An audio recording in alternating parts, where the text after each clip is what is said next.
What I eat in Chikmagalur day 1 కూడా. నేను వచ్చిన ప్రతిసారి బ్రేక్ఫాస్ట్ నేను ఈ ప్లేస్లోనే చేస్తాను.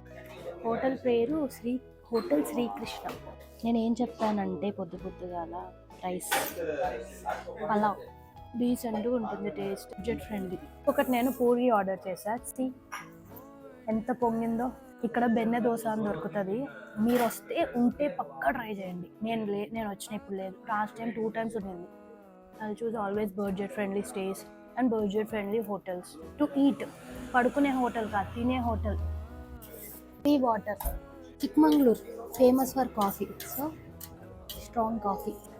నిజంగానే ఇక్కడ దొరికిన కాఫీ ఇక్కడ దొరకదు. నేను చెప్పాను 120 రూపీస్ అయి ఉంటుందని. 50 రూపీస్ ఒకటి. పలావ్ 50 రూపీస్. బాగుంది.